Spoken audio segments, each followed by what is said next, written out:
안녕하세요. 종교평화연구원장 이병두입니다. 이병두의 근현대 불교사 이야기 95번째 순서로 오늘은 일제강점기 불교의 부끄러운 얼굴을 한번 살펴보겠습니다. 5년 전이죠. 지난 2019년 3.1운동 100주년을 맞아 정부와 민간 각 분야에서 이를 기념하는 다양한 사업을 펼쳤습니다. 특히 100년 전 이 운동을 계획하고 전국에서 큰 울림을 이끌어낸 불교와 천도교 등 종교계에서는 3.1운동의 의미를 재조명하고 앞으로 3.1운동의 정신이 한국뿐 아니라 세계 평화와 인류 화합에 기여하는 등불이 되도록 하겠다는 다짐을 내놓았습니다. 글쎄요, 그 성과가 어떤지는 확신할 수 없습니다. 돌이켜보면 우리 불교계는 3.1운동 과정에서뿐 아니라 그 뒤 수십 년 동안의 일제강점기 동안 숱한 어려움을 겪었습니다.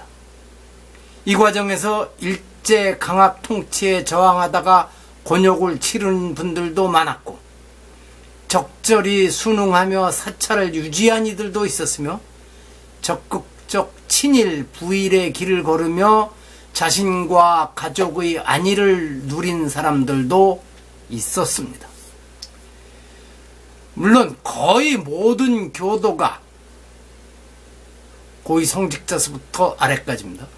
적극 친일로 나아갔던 특정 종교와 비교하면 불교계의 부일과 친일은 그 정도가 심하지 않았고 굳이 살아남기 위한 생존 전략이었다고 변명할 수도 있을 것입니다.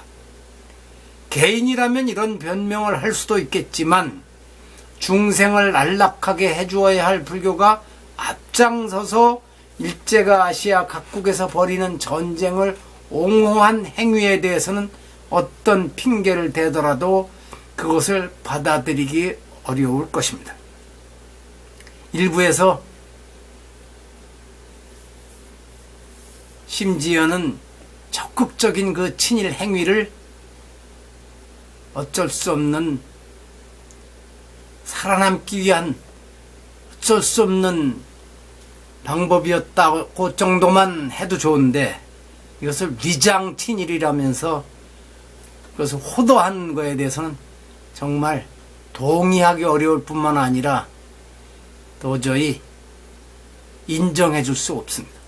그러므로 우리는 용성, 만해, 초월, 효당, 운어스님과 김범린, 김상호 등 항일 정선에 나섰던 불교계 선배들의 행적을 조명하고 기리는 일을 하는 동시에 불교계가 저지른 추악한 친일과 부일의 모습을 밝혀내 그것을 참회하고 미래의 불교인들에게 교훈을 주어야 할 것이며 이렇게 하는 것이 진정한 불자의 자세일 것이라고 저는 생각합니다.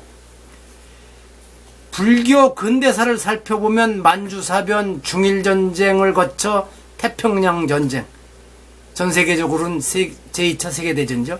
태평양 전쟁에 이르기까지 불교계는 이제 와서 차마 거론하기 부끄러운 행적을 보이기도 하였습니다. 1935년 7월 조선불교 심전개발 사업 촉진 발기회 개최부터 시작해 1945년 해방에 이르기까지 북중국입니다.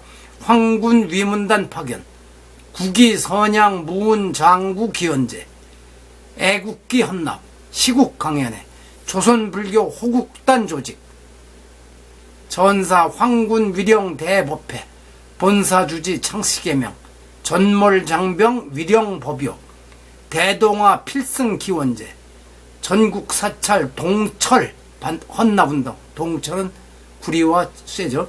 헌납운동 등을 전개하였습니다. 뿐만 아니라 전국 사찰에서 대동아 전쟁이 끝날 때까지 매월 8일 필승 기원 법요를 집행하라고 명하고 일제의 징병제 실시 환영 및 격려 담화 발표, 일제의 요구로 사명대사비 파괴, 제2차 세계대전의 연합국인 적국 항복 기도법회를 개최하는 등 낯뜨거운 일을 벌였습니다. 지금 이 말씀을 드리면서 얼핏 눈에 띄는 게 조선불교 호국단 조직입니다.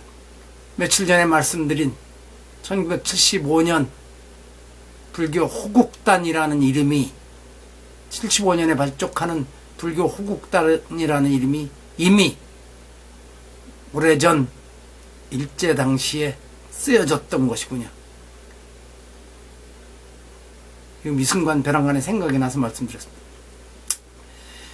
옆에 있는 사진에 보이듯 1940년대 초반 당시 31 본산 중 하나였던 황해도 폐업사의 한산보전 어간 좌우에 신앙보국 내선일체라고 새겨진 주련이 달려있는 것은 위에서 거론한 모든 행위들을 증명해주는 자료인데, 이런 장면은 폐업사 한 곳에서만 보이지 않았을 것이고 아마 전국의 죄송합니다. 거의 모든 사찰이 비슷하였을 것입니다. 전국 사찰에서 이런 주련을 걸지 않은 것은 아마 지극히 일부였을 것입니다. 이런 말을 한다고 해서 그때 그런 일을 한 이들에 대해 욕을 할 뜻은 없습니다. 이건 앞에서도 계속 말씀드린 사람입니다. 개인도 살고 사찰도 살리기 위해 어쩔 수 없이 그럴 수밖에 없었던 그 상황을 이해합니다. 그러나 자신과 가족의 안위를 위해 적극적으로 그리고 신념으로 이런 행위를 한 사람들까지 옹호해 줄 생각은 없습니다. 아니, 그들이 한 짓은 비판을 멈출 수 없다고 확신합니다. 초반에 이 근현대 불교사 말씀드릴 적에 아마 강대련 얘기를 했을 텐데, 용주사 주지였다. 그는 자신의 행위 때문에 명고 축출을 당하고 이런 것을 오히려 내가 일본 제국에 충성하는 것을 이렇게 증명했구나 하고 영광으로 여겼던 사람이죠. 그런 사람들이 당시 본산 주지들 중에 몇 명 있습니다. 지금은 교구 본사가 금산사로 바뀌었습니다만 전에는 완주 위봉사가 본사였었죠. 위봉사 주지였던 곽법경, 해인사 주지였던 누굽니까? 이해광 등등 몇 명은 오히려 사람들로부터 그런 비난을 받으면 그것을 영광으로 여겼던 사람들이죠. 이들이 한 짓까지 이해해주고 용서해주기는 어렵습니다. 마칩니다. 들어주셔서 감사합니다.